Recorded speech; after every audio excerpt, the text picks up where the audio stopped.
the city. We the city. Quite.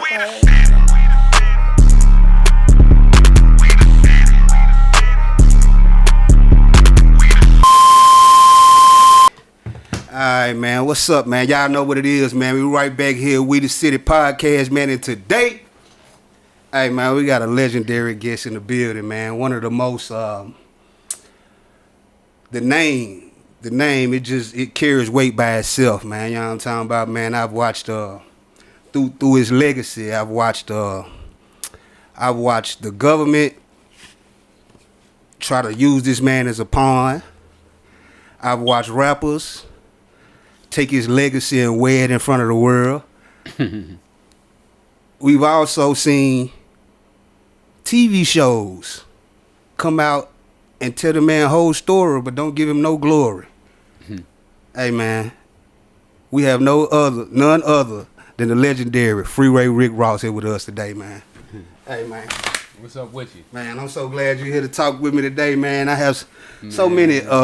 we can't come to town and don't go to the city. Come on, man. You got to come through and mess with We the City, man. You know what I'm saying? And I really rock with you. But hold up, before we get started with anything, man, I have to do this for you, man. You know what I mean? Whenever you come to the city, man, we got some merch for you, man. You know We the City get down like it, man. I want to make sure you got... They know what's up when I pull that bag out, man. Yeah, man. I got some merch for you. He pull a whole bag out. Come on, man. First of all, it's Cashville all over beanie. I need that. Cashville with the highway patches. I'm going to put this on right now. Yeah, go ahead, man. Yeah, for sure. Wait a minute. That's the Cashville highway patches right there. They got all the interstates this on. This here might look a little better. Yeah, we also got the hoodie for you, the Cashville hoodie. You know what I mean? My goodness, my Gray goodness. One. We also got the black one for you, homie. For my sure, goodness, for sure. my goodness. Yeah, man. Always good when you get some goodies. Yeah, for sure, man. We got to make sure you get this Cashville gear, man, when you in the city, man. Yeah, man. It's going to look good on you, too, man. Is that the right way? Yes, sir. All right, we yes, ready. Sir. We ready to rock and roll now. Come on, man. Yeah, that's looking good, man. Was that somebody knocking? We right back, man. Yeah, right back. We the City, man, with the legendary Freeway Rick Ross. That's how it is. You're going to get interruptions in the hood. Yeah, man, that's how it happens, man. You know what I'm talking about? We definitely are the city, man. We definitely in Cashville, man. And we definitely rocking with the legend, man. You know what I'm saying? And, yeah, man, I just had to go on and give him some of this Cashville gear, man, before we get started, man. You know what I'm saying? Because I want him to walk around the city looking like the city, man. I got to represent, man. Hey. I love that, man. Need that, 'cause it's cold today. Yeah, for sure. It is cool out here. You from California. I know you ain't used to this 30-degree weather, man. This ain't your style. No, I had on shorts when I left the other day. Yeah, this a whole different feel down here, man. But you got to go where the action's at. For sure, man. And, man, I got a lot of interesting questions, man, because I've been following you for a while. And, man, like, you know, we can go all the way back to, like, you know, I want to give a little insight about your story before we get started, man. Can you tell me exactly how old? I know you was and this is because I can't lie to you. I was a big fan of the Snowfall show, even though I know I didn't feel right about how they treated you. You know what I'm saying? And you can get more into that if you want to. And that's another guy that I had a little, I ain't no little admiration. I had admiration for, but this part of the story I really don't like.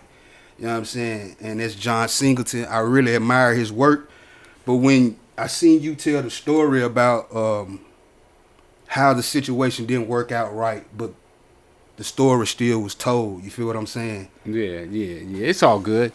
You know, everything happens just the way it's supposed to happen. Okay. You know? Okay. So he did what he was supposed to do, and they did what they were supposed to do. The show did what it was supposed to do, you know. Yeah. You know, I look at the world like, I read this book one time, and it says that the only thing that's out of place is yourself. So what I realized is that I didn't put myself in the right position to do what I wanted to do. So, you know. Man, that's great perspective. When you carry that type of perspective, it's very hard to have resentment. Yeah. Ain't no resentment. No love though. Yeah, Ain't understood totally. ain't no love for it. Yeah. But ain't no resentment. Yeah. It's like it is what it is, and I got to do what I got to do. And I'm moving forward. My future looks bright. I'm excited about life. I can't wait to wake up in the morning. So and really this how I did my time in jail. I wasn't in jail. Crying about being there. My goal was, what can I do with this time that I have? That I'm gonna be here. That's powerful because that perspective is what got you here. Oh, no question. That's how I walked out them doors. That's how I'm in Nashville today, Right. because of how I'm looking at situations, Yeah. For the people that don't know, you had was it a life sentence that they gave you? I had a life sentence, 2 life sentences without the possibility of parole. I had a life sentence for Wow. possession. Wow. Well, let me change that, because they never had a possession. It was conspiracy to yes. possess. Yes. And conspiracy to distribute. That's correct. So, what that means is that you don't have to have any drugs in your possession, just the thought of drugs, or the thought that somebody believed that you had drugs, or that you was getting ready to do a drug deal, or however they do it. But it's complicated. Conspiracy is complicated, but that's what I was charged with. And I got a life sentence for both. Man. And that's even in today with all the things that's going on in the world, man, to be able to receive a life sentence for drugs. But this is what makes it worse in my eyes.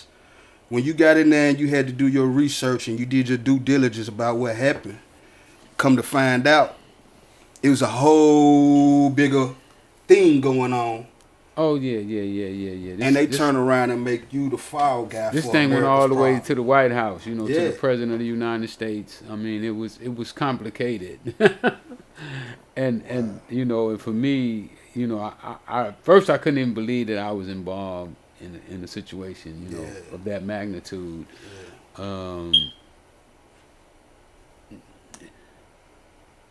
Because you always looking at yourself as this little dude who come from this humble background. Mama was on welfare. I used to have to go to the store with food stamps. Yeah. And now to have ties to the President of the United States, Wow. It's like. And the ties to How the could that United be? States is the president was selling drugs. Basically. Pretty much. I mean, we never, the evidence never got to his doorstep, Yeah. But, when we trace the money. Well, Oliver North said that the buck stops here, So he basically said that it ain't going no further than me. Yeah, he y'all took can the stop charge. y'all investigation. The vice president, and they ain't gonna have to answer no questions, because whatever y'all got for me, I'm gonna take it. Yeah. He was a soldier. Yeah, that's what he's supposed to do. And he stood up for what he believed in. Yeah. And he believed that what he was doing was vital to the country. And but the president did say that he was a Contra too. He didn't say that he was the drug dealer, but he said, I'm a Contra for the rest of my life. So he basically was saying that he was going to support that same war that Oliver North was supporting with drugs.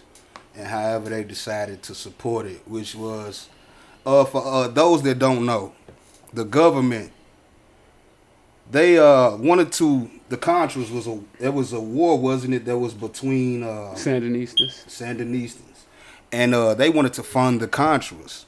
So Russia was funding the Sandinistas. And America supposedly wasn't supporting this. Wasn't supposed to support Wasn't it. supposed to. Yeah. So they did some back channel stuff and started.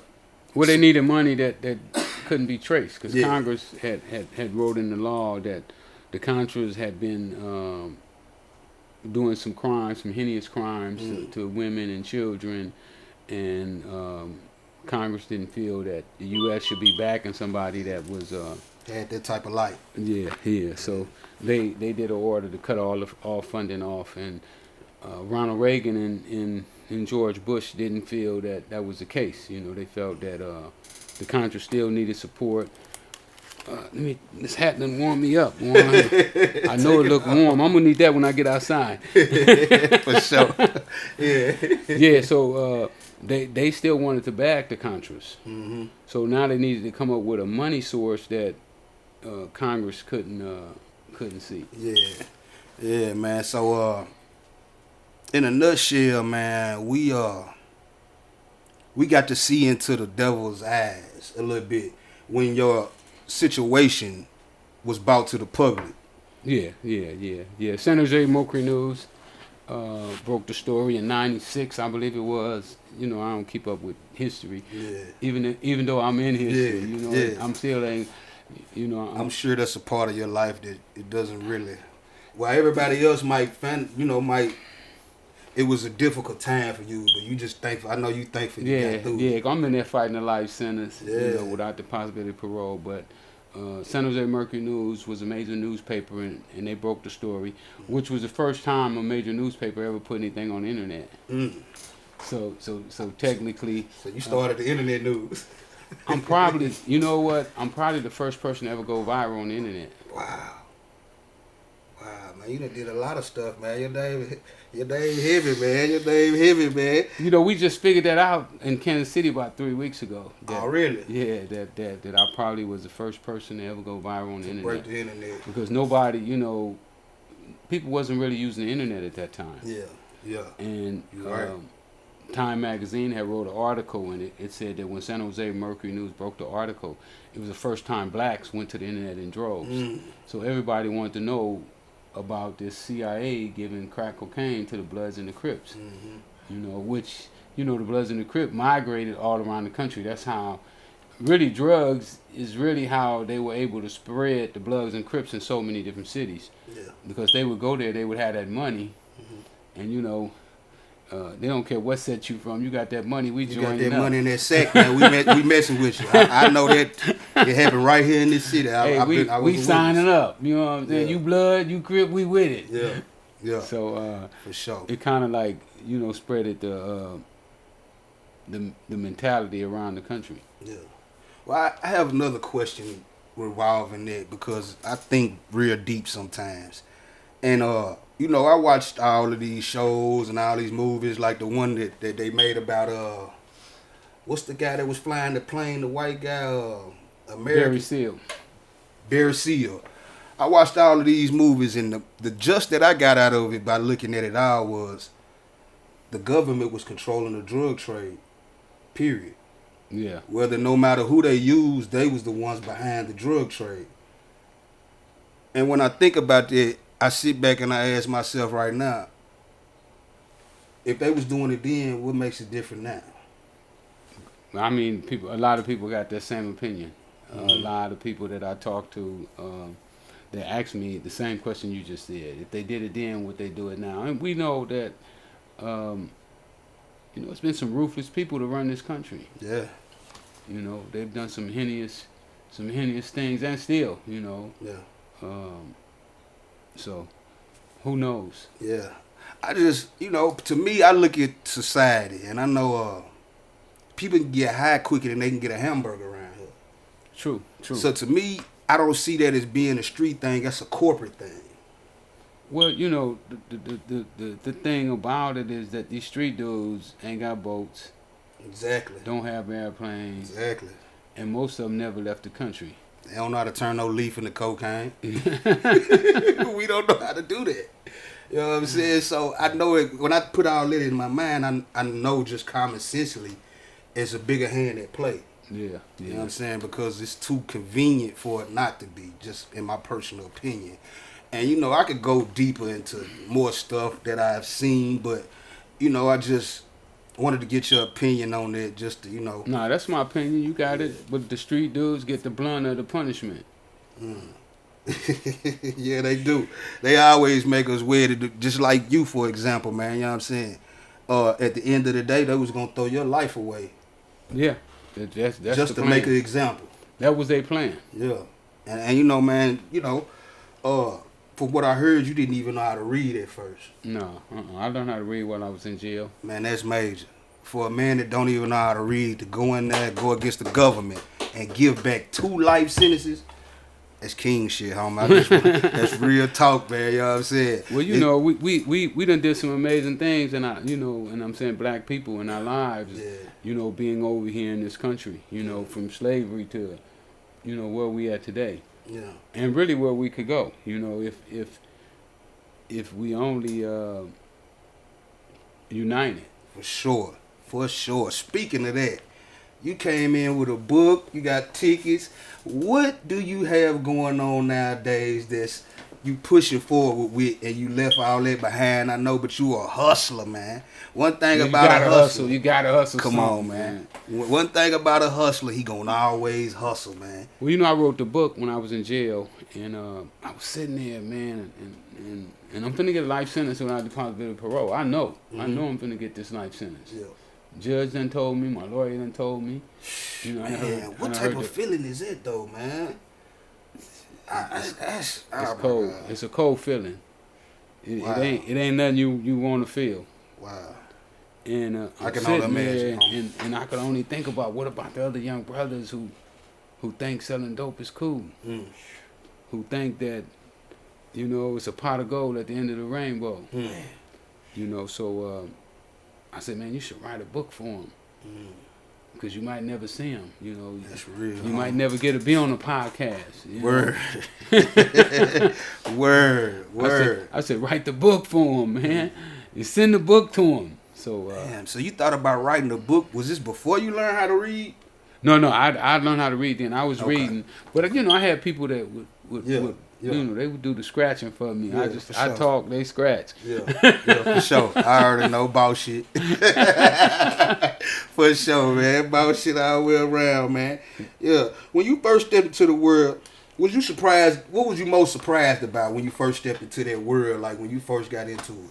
In the coke? Mm-hmm. Oh, man. Just in the game, period. I thought I had got me a piece of Hollywood, you know. Yeah. I mean, you know, Richard Pryor was getting high, Rick James. Damn. You know. You came up in the time where you went straight to the Hollywood. Quincy Jones. I mean, all the entertainers was getting high. So, Quincy Jones? Yeah. I didn't know that. Yeah, you didn't know Quincy had a nose surgery.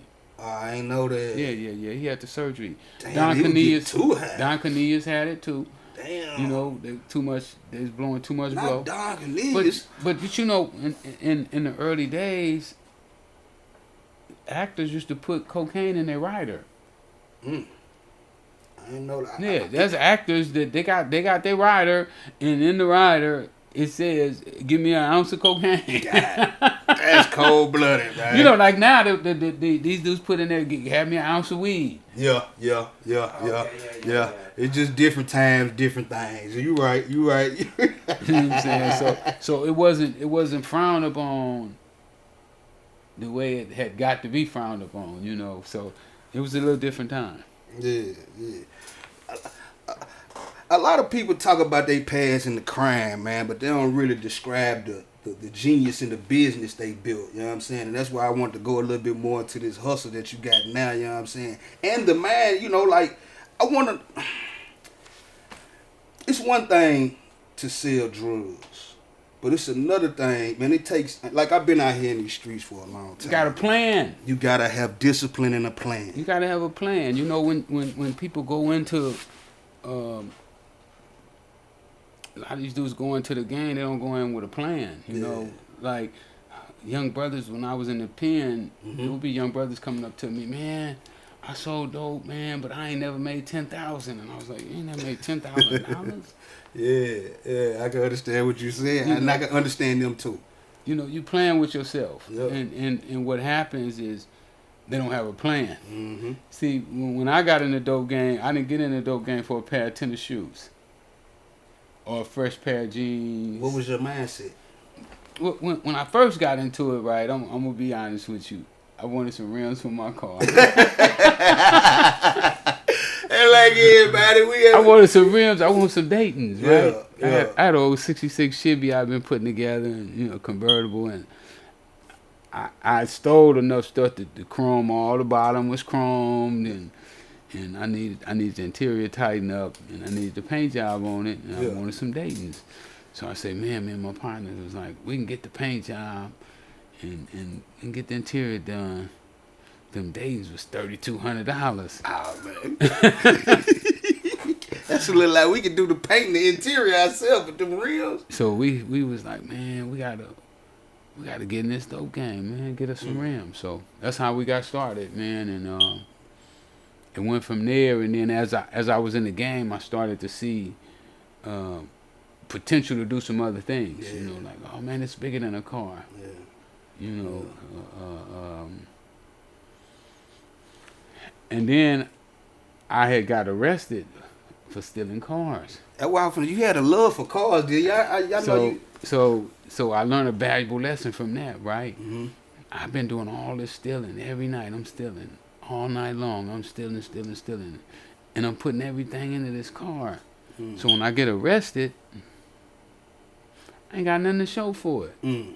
I had to call my mama to bail me out of jail, right? Mm-hmm. And I'm doing all right. You know, making $300, $400 every night. That ain't no whole lot of money, but for an 18-year-old staying with his mama, no kids, that was all right. Yeah. But when I sit in that jail cell and I was looking, I was like, man, you don't have nothing to show for all the effort that you done put in. And you've been diligently putting in effort. Mm. You know, I ain't talking about, you know, some of the dudes, they might do something for 15 minutes and then they sleep the rest of the time or drink. No. I'm grinding. So when I got in the dope game, I said, man, I ain't never going to jail for no car again. Mm. I ain't going to jail for no clothes. Now, I'll go to jail to have generational wealth. Mm. You know, to start a business, For sure. to get a house, to get some apartment buildings, to get a motel. I'll go to jail for that. Yeah. But I'm not going just so I can have a shiny paint job on my car. Hell nah. So yeah, okay.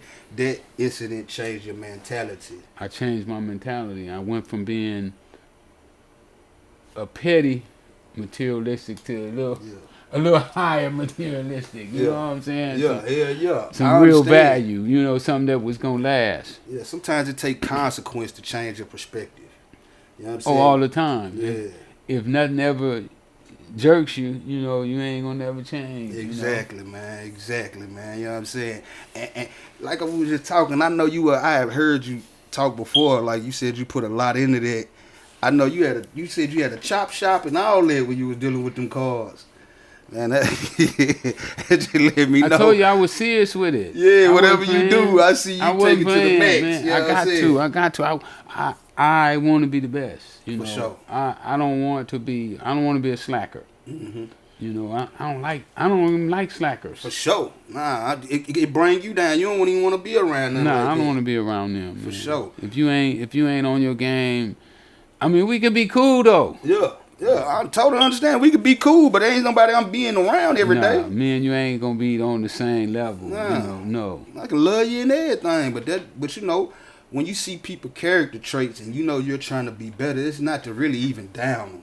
You just recognize it's something that you know that could be a hazard to me, or I don't want to be around it. It might rub off on me, so I'm gonna make sure I stay over here and watch y'all do whatever y'all doing. I'm gonna keep on doing what I'm Exactly. Real talk, man. You know, Les Brown said it the best. He said, if you can't bring them up, don't let them bring you down. Man, come on now. Yeah, that was hard. I like that saying. Yeah, so I ain't gonna let you bring me down. For sure, man. But speaking of the hustles, I know at one point in time, I might be jumping all over the place, but I know at one point in time you was interested in the marijuana business. Is that something you still into? Yep. That's what's up, man. Yeah, you know, marijuana. Even though right now it's a bad time. Don't y'all invest y'all money in no marijuana right now.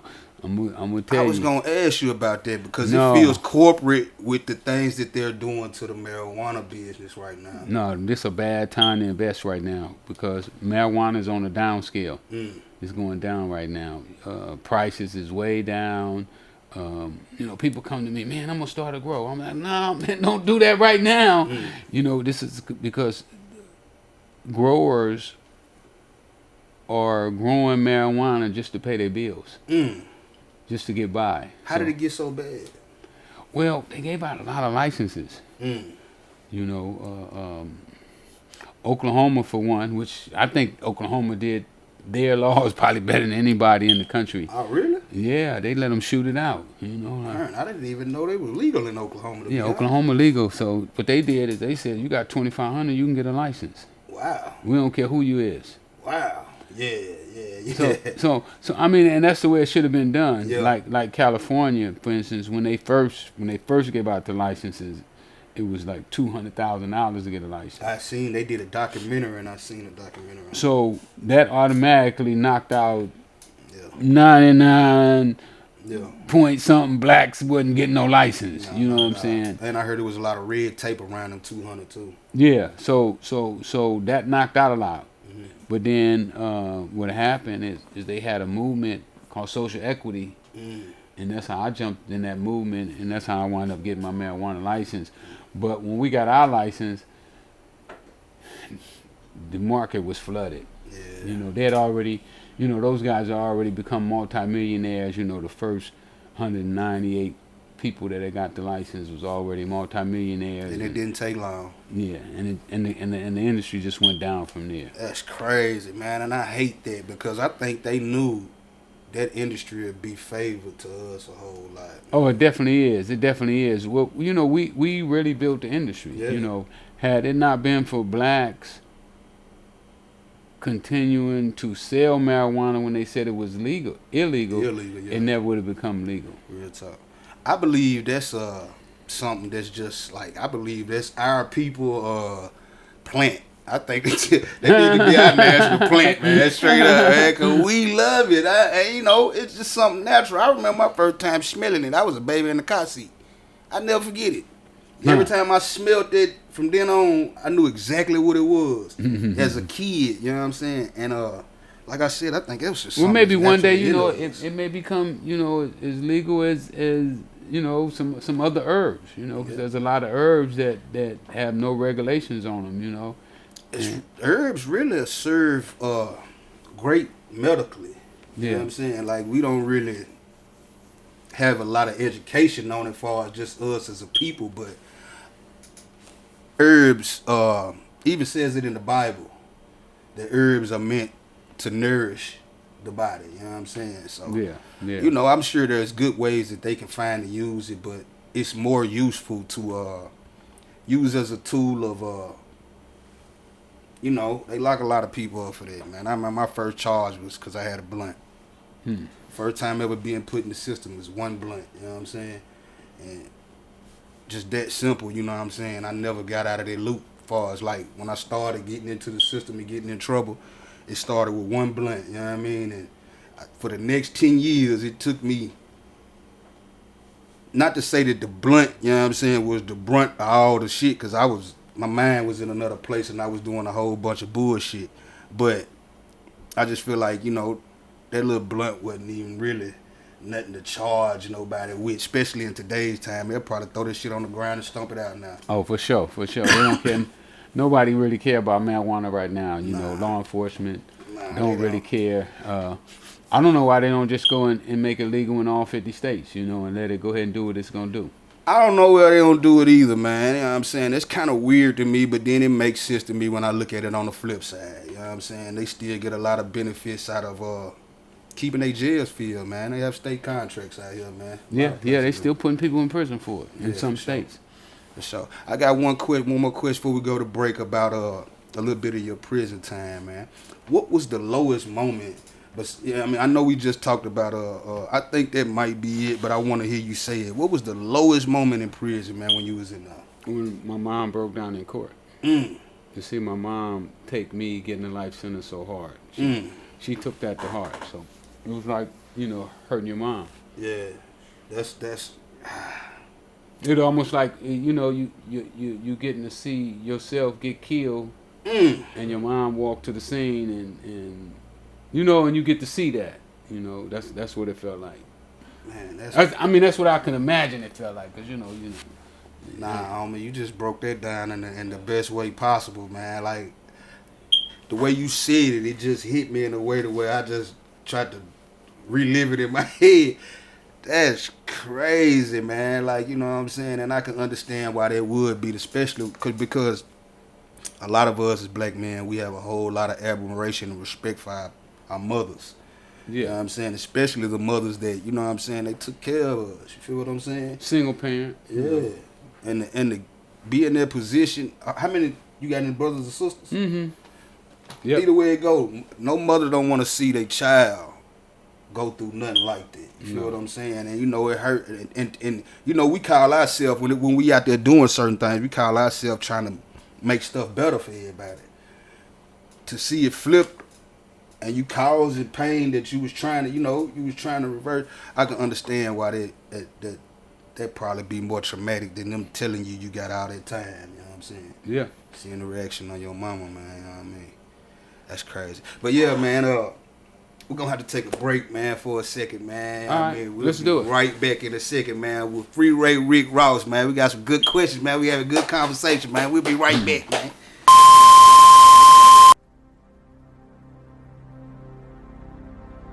I was born in Nashville, but I was raised in Cashville.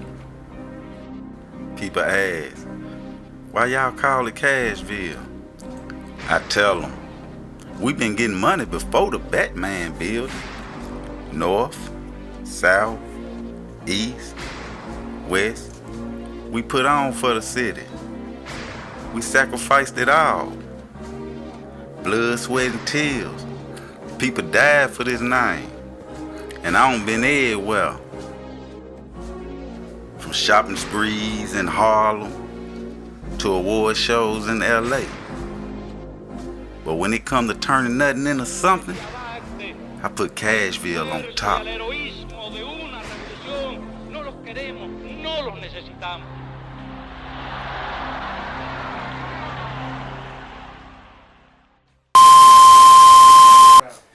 Alright, man, what's up, man? Y'all know what it is. Welcome back. We the city, man. We back with the legendary Freeway Rick Ross, man. You know what I mean? And we gonna wrap this thing up, man. But I gotta ask him some really important questions. I know y'all gonna wanna know.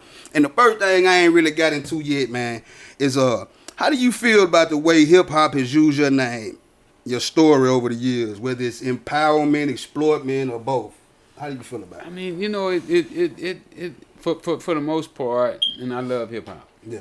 All right, don't get it twisted. I love hip hop. I love the people in hip hop. I love the way it has empowered some. Mm-hmm. You know, I feel that it could empower more. It could have done more for the community. Mm-hmm. But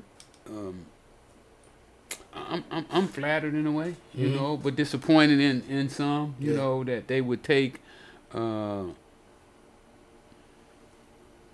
legacy.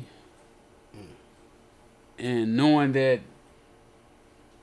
they feel a certain way about me, you understand what I'm saying? Like, I know how you really felt when you took the name. How did he feel? Give me a little insight. Come on, man. That dude, dude loved me. Yeah, that's what I was thinking. No, he did. Nah, I know he did. But not to show that love. That's weird. That's kind of fucked up. Not to say, you know what, man, you've been gone 20 years. I'm going to buy you a car. I'm going to bring you on tour with me. I'm just going to give you a job because I know you on parole. I know you're parole officer. They probably gave you the worst parole officer they could give you. You know what I'm saying? I call him the parole officer from hell. Damn, you had one of them. They stuck me with him for 6 years. God damn, boy. You know, I wrote the judge a letter and said, man, can I get a new parole officer? I've been on with this dude for 6 years. I know I could do better without him. I know that shit, right? The judge called us all into court, and she said he want to get rid of you. And the parole officer said, no, I need to stay with him. I ain't caught him yet. Oh, man. God damn it, what he said? That's what he said. That's cold, man. They let you know, motherfucker. Look what the judge hit him with. You must not be smart enough to catch him. We're going to get you with somebody that you can handle. Damn, boy, you had a hey, man. This is the same judge gave me the life sentence, though. Hey, man, she came back and showed you a little love on that. Because she saw the growth. You know what I'm saying? She saw me grow. I'm with her for 14 years we together. So you see the development, and you know, she shot him down in the courtroom and then cut me all the way off paper. You know what I'm saying? And that was real. I'm gonna let you off paper 2 years early because obvious. If this dude ain't been able to catch you, you ain't doing nothing. Exactly. He might think you doing something, but we don't believe that you doing nothing if he ain't been able to catch you. He want to make you do. He want to make a situation for you. He couldn't believe. Because, you know, I went and got CDLs. I was willing just to take a normal job, you know. So I went and got my CDLs. And, man, he said, oh, I ain't going to let you drive. You ain't driving no trucks, you know. And just, you know, just stuff that. That's kind of. I got an invitation. Somebody backed out of Harvard University speaking. So they called me. But in the feds, you need a 2-week window. You got to let them know 2 weeks. And I said, man, this Harvard University, you ain't gonna let me go to Harvard University? That's cold blooded. He said, man, you know the rules. Yeah. Hey, he told me you know the rules. You should have had this letter in 2 weeks ago. Hey, they just came to me the other day, you goofball. But damn, man, that's fucked up, man. But a little bit back to Rick Ross. Why do you think?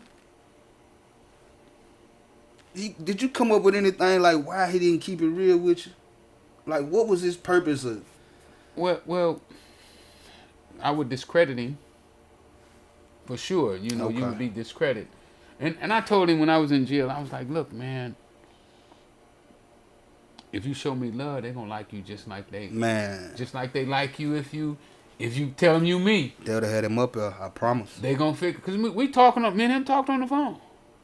I'm talking to him on the phone, and I'm like, man, they gonna like you the same. You ain't got to trick them to believing that you me. Not at all. But he knew that I had that love and admiration from the street. See, mine come from the ground. You know, from dudes who really was in them streets. They love me. Yeah. Not the people that's in Hollywood. They don't care nothing about me. They won't do nothing for me. Yeah. I mean, you know, they won't piss on me if I was on fire. They won't even come and say, man, piss on him and get him out. So, but the streets, you know, the streets is the one that bought this thing, that got me. For sure. You know, out of my situations, it allowed me to travel around the country and do the things that I'm able to do right now. It's been dudes, you know, I go on the block and these dudes be like, man, I ain't never read no book. Here, $100. Yeah. Yeah. You know what I'm saying? For real. For real. Here, $100 for a book. Nah, for real. I totally understand that. By all the little kids, y'all read this book. And y'all read it. I'm gonna give y'all $20 for reading the book, and they buy all of them a book. Yeah. Them are the ones who women ain't even start buying my book yet. I've been waiting on them. Cause they gonna read it. Yeah. They gonna really read it. You know the brothers they Yeah, we skipped. If we was in the pen, we gonna read it. We gonna get it off of YouTube. Yeah. I heard you listen to it. I heard you speak on Vlad. I got it. I got the message. Yeah, for sure. But I support you. Yeah, 100. Speaking of that, what's the name of that book? Freeway Rick Ross, Untold Autobiography. All right, Untold Autobiography, the second edition. Yeah. You got another one? Well, they really the same. I'm self-published. Okay. So when you buy my book, you also supporting black business. For sure. You know, you're going to get a double hit. You get to support your boy and you get to support black business. So, for sure. I'm the publisher of the book. And the first one, we had some misspellings and, you know, some stuff. So all that was corrected. But it's basically the same story. Okay. So if you read the first one, which I know y'all ain't read it yet, you know. And don't go to Amazon to get it either, because Jeff Bezos don't want your money. I do. For sure. You know what, man? For this and I'm going to sign it, too. And I'm going to sign it for you. You know I'm getting me a copy of that book. I'm going to let you know that already off top, man. And if you're in Nashville, we got them tickets to the fight tomorrow night. Come by, holler at your boy. We're going to turn up. Nashville finna be one of the hubs for boxing. We finna bring boxing back in a big way in Nashville. That's real, man. So you said you gonna be a frequent visitor of our city? Man, all the time. Hey, man, listen, man. Off the top, I want to let you know right here in front of everybody, man, you always welcome here at We the City, man. And if we can ever assist you in anything when you in the town, man, we ain't nothing but a phone call away, man. Done deal. Real talk, man. Done deal. Always, man. Listen, man, I can't hold up no more of his time, man. He got a lot of stuff to do today, man. But listen, man. man. I gotta go try on these sweatshirts. For sure, man. For sure, when you in the city, man, gonna look like Cashville, smell like Cashville, man, and love Cashville, because we love you, man. Your story, everything you been through, man, we really appreciate you, man. And there's one more question I wanted to ask you before we leave, What man. you got? What you got? If you could give the youth anything from your story that you would want to use to inspire them or give them a encouragement, what would that be? Man, we got to believe in ourselves. You know, we can't allow this system to make us believe that we thugs and prostitutes and drug dealers and addicts. You know, we great, man. We come from great heritage, and if we don't stand up and live who we are, then we become what society tells us we are. So believe in yourself, become a critical thinker. And y'all read my 3 favorite books. Come on, what's the 3 favorite books? They know. I ain't gonna tell them. They gotta go dig for that, man. Right. When you give them too much for free, man, hey, they ain't gonna appreciate it. Hey, you know what? That is so true, man. And you know something else, man? I really appreciate you coming through here, man, dropping the jewels that you done dropped on us, man. We are elated and over appreciated that you came and graced us with your presence, man. And I just want to wish the best for you, man, and whatever endeavors, whether they be boxing, marijuana, whatever you decide to put your man to. I really hope it flourishes, man, and you get everything you deserve, man, because you done been through it, man. We're going to do that. We're going to do that. For sure, keep man. growing. Keep growing. For sure, man. No doubt. 100, man. We the city, man. We out. We the city. We the city. We the city. We the city. Quite. We the city.